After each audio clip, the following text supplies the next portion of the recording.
तो पिछली बार हमने राइट साइड और मिडिल में होने वाली चीजों को एक बार कोरिलेट करके देखा है। फिर से एक बार कोरिलेट करते हैं। Cholecystitis, that is the inflammation of the gallbladder, tumor, a tumor in the gallbladder, hepatomegaly, right और epigastric region में ट्यूमर फिर से यही, but the problem is, the issue is that the liver is palpable only when there is a growth, because most of the liver is covered by the ribs. Pancreatic abscess below the liver, यहाँ पर below मतलब नीचे, liver के नीचे, तो pancreatic abscess और pancreatic cyst, again inflammation of the pancreas, जिससे liver उठ जाता है। तो many times the pancreas is not palpable but the liver becomes palpable. फिर एन्यूरिज्म ऑफ एब्डोमिनल एओर्टा, यहाँ पर अम्बिलिकल रीजन पे एब्डोमिनल एओर्टा जो है वो दो इसमें डिवाइड हो जाती है, right femoral artery and left femoral artery. तो अगर यहाँ पर कोई एन्यूरिज्म है, यहाँ पर कोई गुब्बारे जैसा बन गया है, so that becomes palpable. Again, the aorta may not be palpable, but the intestines may become palpable. Stomach cancer, left hypochondriac, epigastric or umbilical region में stomach becomes heavy and palpable. Splenomegaly, left hypochondriac, left lumbar region, यहाँ पर torsion मैंने बता दिया था कि जो ligaments spleen को पकड़ के रखे हैं वो लूज हो जाते हैं, जिसकी वजह से स्प्लीन नीचे उतर जाती है। Bowel obstruction somewhere here, right lumbar, umbilical और left lumbar, very rarely right iliac, hypogastric और left iliac region. Diverticulitis, small diverticuli, small pouch like structures which are there in the intestine, mostly the small intestine, and Crohn's disease, which occurs mostly in the large intestine. Then we come to the left side, colon cancer में या तो ascending colon या descending colon. Most probably colon cancer is a symptom of the transverse colon and the descending colon.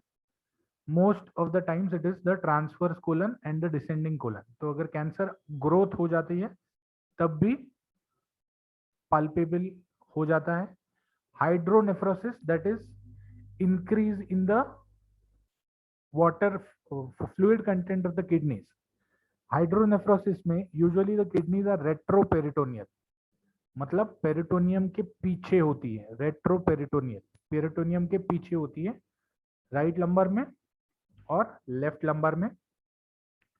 यहाँ पर अगर kidney में fluid बढ़ जाता है और ज्यादा मात्रा में बढ़ जाता है तो again kidneys might not be palpable but the intestine becomes palpable. Intestine में उत्सेद आना चालू हो जाता है। Same is the case with renal cell carcinoma, again because the kidney is a retroperitoneal structure, the उत्सेद is of the intestine. Then neuroblastoma are usually diseases of the adrenal glands which are over the kidneys. Kidney के ऊपर जो adrenal gland होता है तो उसमें शोथ आने से या ट्यूमर होने से न्यूरोब्लास्टोमा हो जाता है, जिसमें भी किडनीज बढ़ जाती है, किडनी की size, because there is only one covering on the adrenal gland and the kidneys, the covering is the same. तो इसीलिए वहां पर सूजन आने की वजह से again the intestines might grow out और उत्सेद या पाल्पेबिलिटी चालू हो जाती है। स्टिफ स्ट्रक्चर में occur. Volvulus is a twist in the GI tract.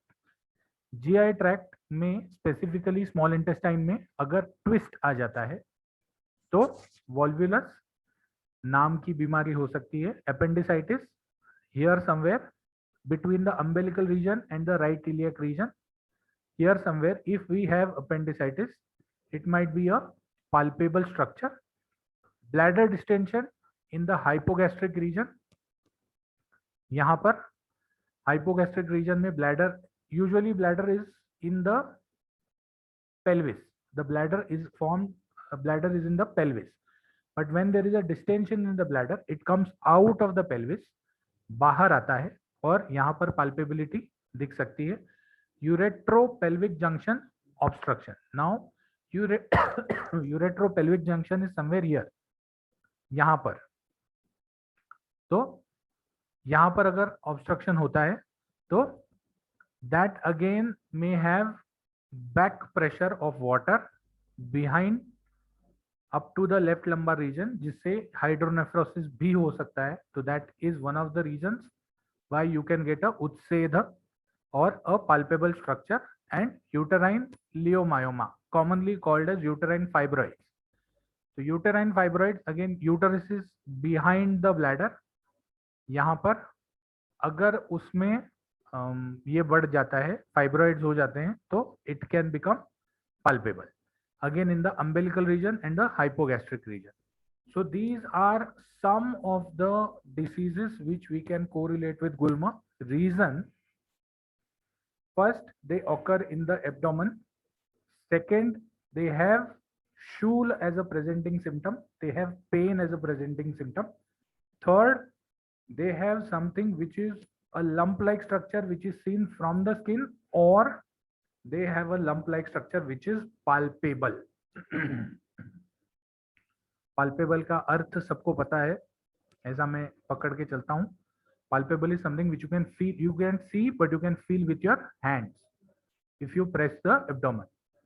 So why the abdomen? Why this Utsedha is more found in the abdomen? The Utsedha is more found in the abdomen because if you see this whole abdominal structure, the whole abdominal structure right from here to here and here is not covered by any bone, is not covered by any bone. Therefore, any pressure gets converted or gets transcribed to the skin. The nearest portion which can be distended, सबसे लचीला part जो है उस area में वो skin है. तो इसीलिए कोई भी उत्सेद आता है या कोई भी शोथ होता है तो स्किन में फील होना चालू हो जाता है. So probably this is the reason that गुल्म इज अ कोष्ठगत व्याधि. गुल्म इज अ कोष्ठगत व्याधि.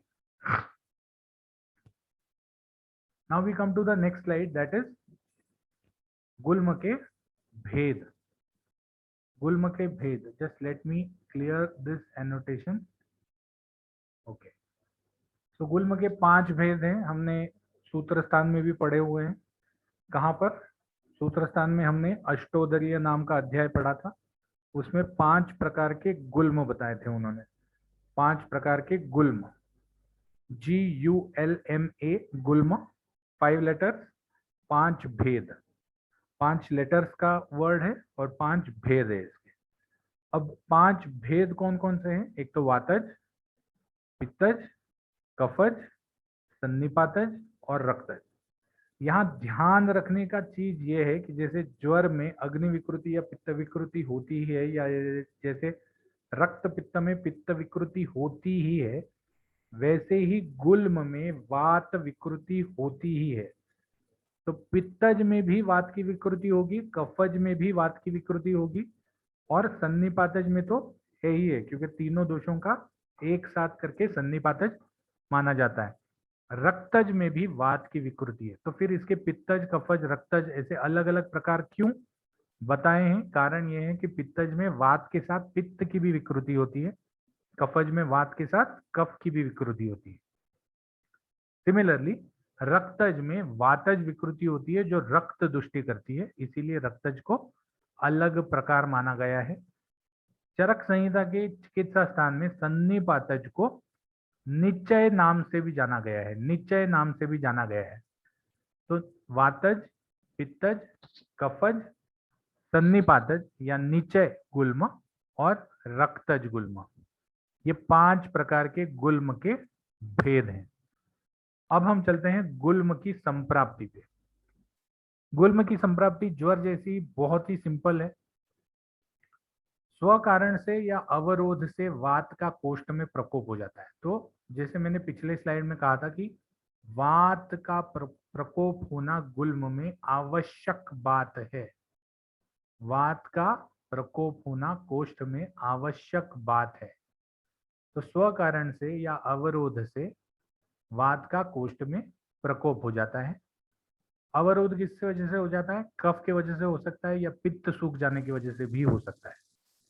तो वातज में वात और पित्त का वातज में वात का प्रकोप हो जाता है, पित्तज में वात और पित्त का प्रकोप हो जाता है, कफज में वात और कफ का प्रकोप हो जाता है।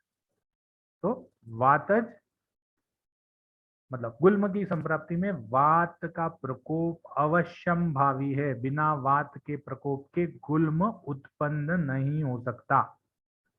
ठीक है, तो स्व कारण से केवल वातज गुल्म उत्पन्न होता है और स्व कारण के साथ अवरोध होने से वात का कोष्ठ में प्रकोप हो जाता है। ये पित्तज, कफज, सन्निपातज, ये तीनों चीज को इस अवरोध में माना गया है।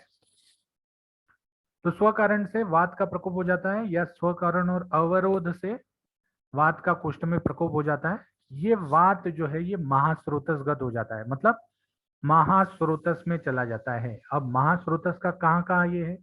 महास्रोतस मुख से लेके गुदा तक है, लेकिन कोष्ठ में आने वाली जो चीजें हैं, right from the stomach, stomach is a part which form some part of the, इसीलिए एपिगैस्ट्रिक रीजन या राइट हाइपोकॉन्ड्रियक रीजन, ये दो एरिया जो हैं वो स्टमक के हैं या आमाशय के हैं।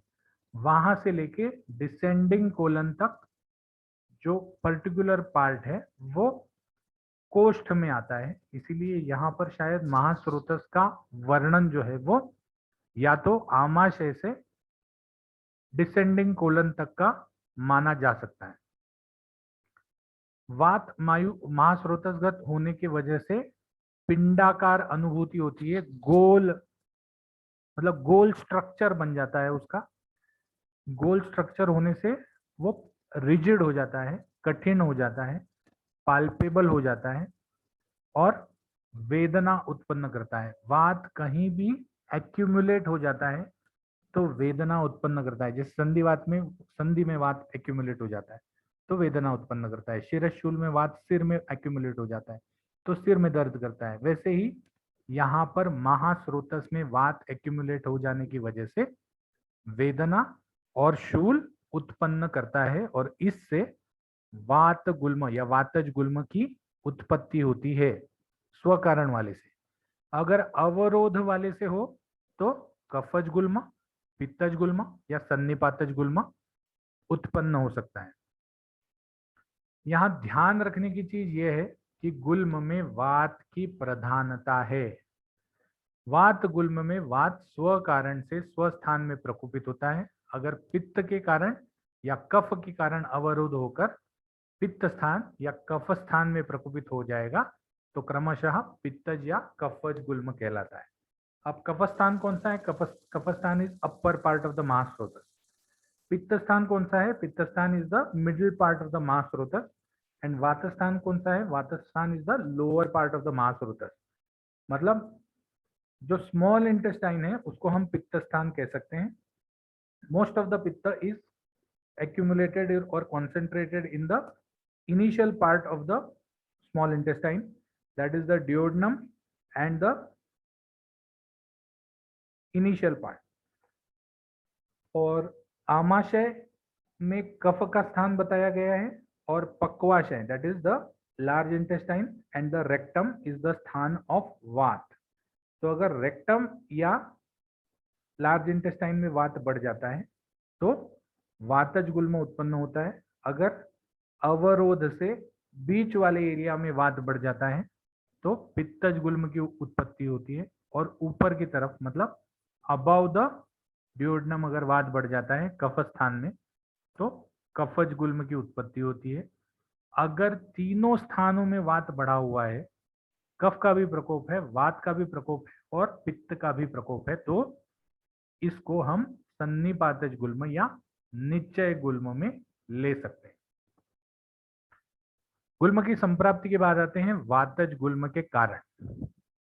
तो वातज गुल्म में कारण क्या क्या बताए उन्होंने? वातज गुल्म में सबसे पहला कारण बताया उन्होंने, वात प्रकृति वाले व्यक्ति को ज्यादा होता है।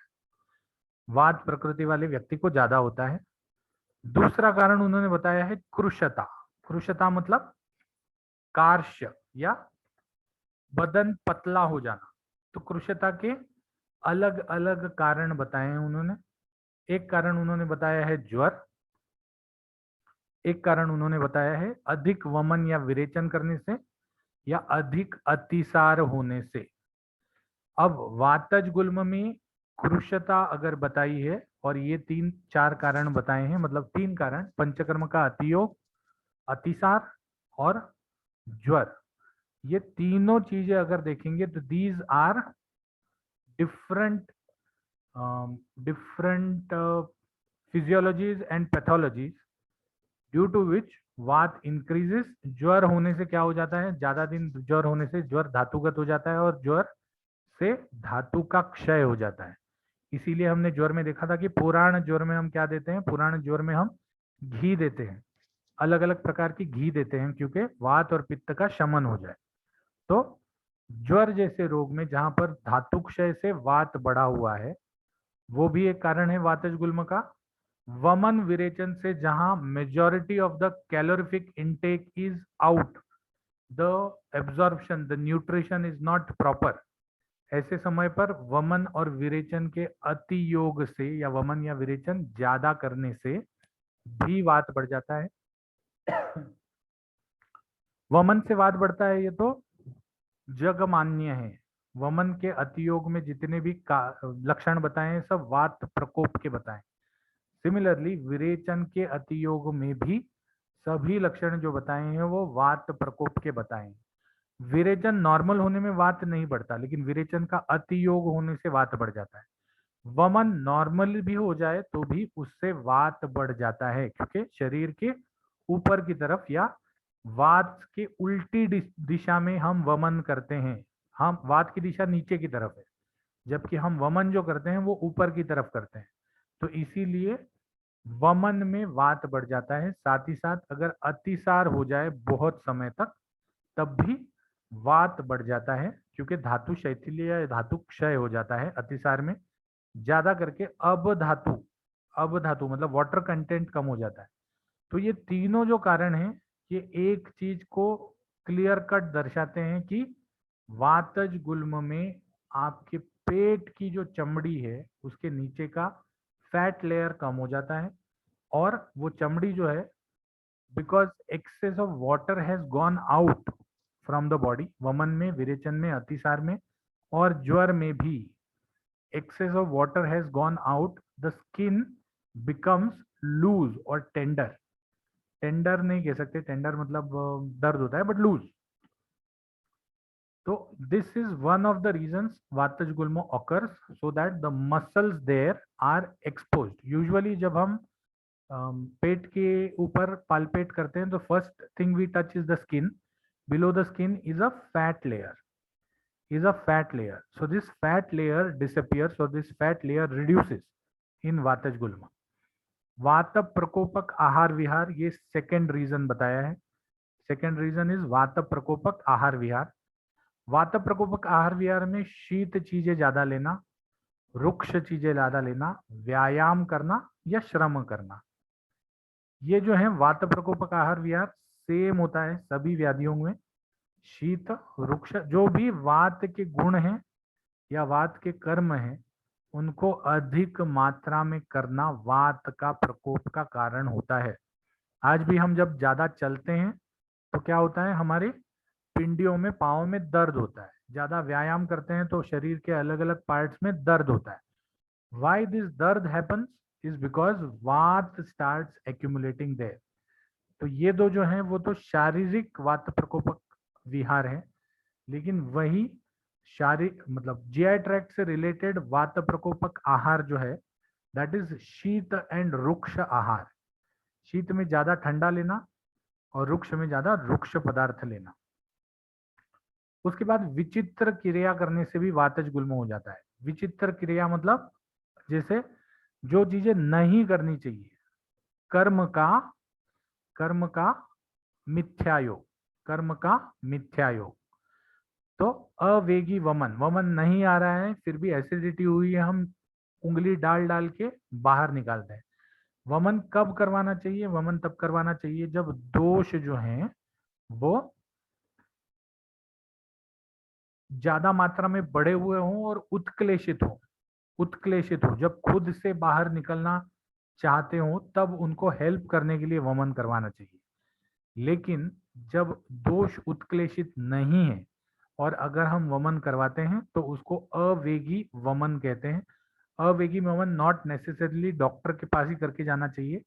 अवेगी वमन जो है वो यूजुअली पेशेंट्स खुद से भी करते हैं कि बहुत एसिडिटी हो गई या मिचली आ रही, मिचली नहीं, एसिडिटी हो गई या खाना पचा नहीं है, तो दे डू अ वमन विच इज अगेन रॉन्ग। तो अवेगी वमन करने से, अस्नेह रेचन करने से, नाउ रेचन इज समथिंग, विरेचन is something in which the whole gastrointestinal tract is, मतलब उसको निचोड़ लिया जाता है, ग्रहणी से लेके नीचे तक निचोड़ लिया जाता है विरेचन करते वक्त। तो इस निचोड़ करने के टाइम पे अगर हम सिर्फ गीला कपड़ा निचोड़ेंगे तो कोई तकलीफ नहीं होती, लेकिन सूखा कपड़ा ज्यादा निचोड़ देंगे तो फट जाता है।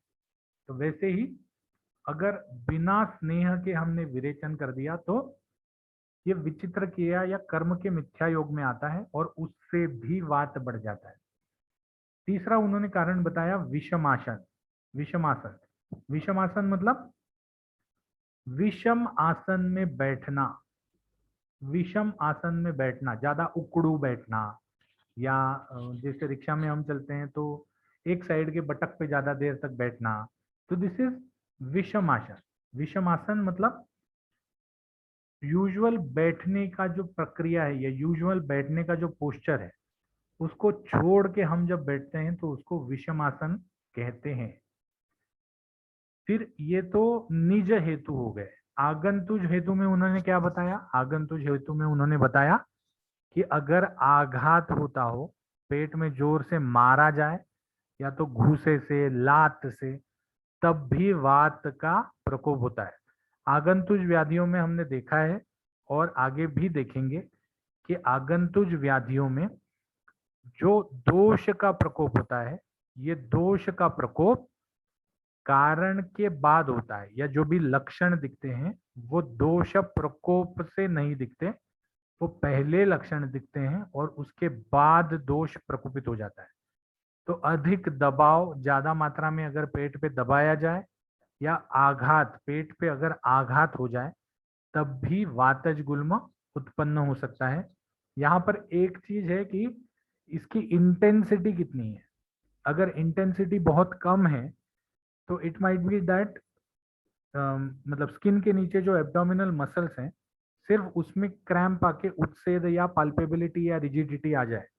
लेकिन अगर इंटेंसिटी ज्यादा है तो अंदर के जो पार्ट्स हैं, जैसे स्मॉल इंटेस्टाइन है, लार्ज इंटेस्टाइन है, so these can be damaged. तो this again depends on the intensity of the आघात एंड द दबाव। फिर मानस कारणों में उन्होंने बताया कि चिंता और शोक, चिंता और शोक ये दो भी वात के प्रकोप के मानस कारण हैं। चिंता और शोक ये दोनों करने की वजह से या ये दोनों होने की वजह से भी वात गुल्म उत्पन्न हो सकता है। लास्ट उन्होंने बताया जो कॉमन है वात में, अति स्त्री संग, अधिक मैथुन करने से। अधिक मैथुन करने से क्या हो जाता है? एब्डोमिनल मसल्स जो हैं they are over exercised, they are over exercised, therefore अधिक मैथुन करने से भी वातज गुल्म की उत्पत्ति हो सकती है। और अति मद्यपान से, वेगावरोध से, वेगावरोध में हम जो यूजुअल कोर्स में ब्रेन हमारे एब्डोमिनल मसल्स को, abdominal muscles are or rather these are smooth muscles, these are partially controlled by your own will and partially controlled by the brain. तो जब ब्रेन सेंसेशन दे रहा है कि भाई खाली करो, खाली करो, ब्लैडर को खाली करो या रेक्टम को खाली करो, और उस समय हम वेग को रोक के रखते हैं, उस समय हम टॉयलेट या सुसु करने नहीं जाते, तो ऐसे टाइम पे वो मसल जो है वो दो जगह से, मतलब one part of the brain is telling it to empty, one part of the brain is telling it to keep, नहीं अभी एम्प्टी नहीं करना है। So all these things result in वेगावरोधज वात प्रकोप। वेगावरोधज वात प्रकोप, मसल बेचारा डायलेमा में हो जाता है कि खाली करना है कि नहीं करना है, और ऐसे टाइम पे बिकॉज देर इज डायलेमा आता है, तो क्या आता है हमारे हमको भी जब द्विधा मनस्थिति होती है हमारे मन में भी या हमारे ब्रेन में भी, जब दो थॉट्स चलते रहते हैं, तो what we get stress. So similarly because that muscle is in a dilemma, कोई बोल रहा है खाली करो, कोई बोल रहा है खाली मत करो, तो because he becomes in a dilemma, तो उस वजह से वेगावरोधज वात, it becomes in stress, it is a stressful condition for the muscle. तो इसीलिए वेगावरोध भी वातज गुल्म का कारण है. यहाँ ध्यान रखने जैसा ये है कि यहाँ पर जो वेगावरोध मेंशन्ड है वो अश्रु के वेग के या निद्रा के वेग के से रिलेटेड नहीं है. यहाँ पर जो वेगावरोध है that is related to only 3 types of वेग. वन इज मूत्र वेगावरोध, वन इज मल वेगावरोध एंड वन इज अधोवात वेगावरोध. तो ये 3 ही वेगावरोध हैं जो कोष्ठ में वात का प्रकोप कर सकते हैं. तो इसीलिए इस वेगावरोध से ये 3 वेगावरोध लेने चाहिए. अति मद्यपान, ज्यादा मद्य लेने से क्या होता है, ज्यादा मद्य लेने से हमारे शरीर में धातु क्षीण होने लगते हैं. क्यों? क्योंकि ओज क्षीण हो जाता है और मद्य रुक्ष होता है, तो मद्य से वात की वृद्धि होती है. तो अति मद्यपान करने से भी वात वृद्धि हो सकती है. कॉमनेस्ट एग्जाम्पल इज अति मद्य इज व्हाट, मद्य इज इरिटेंट, मद्य इज एन इरिटेंट. तो उससे क्या होता है, उससे हमारा गैस्ट्रोइंटेस्टिनल ट्रैक्ट जो है वो अंदर से जलना चालू हो जाता है, धीरे धीरे जलना चालू हो जाता है. और because this is irritating continuously, the intestines, large and the small intestine lose their function. So that is why, because they have lost their function and the large intestine specifically is related to the दोष वात, तो इसीलिए अति मद्यपान से भी वात प्रकोप हो जाता है. लास्ट इज उपवास. उपवास करने से भी पेट का एब्डोमिनल फैट लेयर कम हो जाता है. एक दिन का उपवास करेंगे तो वातज गुल्म नहीं होगा, मतलब don't tell your parents that नहीं नहीं मैं उपवास नहीं करूंगा क्योंकि मुझे वातज गुल्म हो जाएगा. बट अगर कंटिन्यूअस उपवास कर रहे हैं, लंबे लंबे उपवास कर रहे हैं, तो this is what we see even in daily. अगर हमने 2 दिन खाना नहीं खाया मम्मी डैडी से झगड़ा करके, तो क्या हो जाता है, सडनली एब्डोमिनल क्रैम्प्स आना चालू हो जाते हैं. these abdominal cramps are related to vata prakop in the abdomen, specifically coming out of the different muscle contractions in the abdomen. तो इसीलिए यहाँ पर जो उपवास माना गया है ये लंबे समय का उपवास है, एक दिन के उपवास से कुछ नहीं होता. So what we will do is I will end the meeting here and I am putting the attendance link in the chat box. So here is the link. I will continue this meeting for another 2 minutes till all of you give your attendance. Then I will restart the meeting. Kindly rejoin the meeting.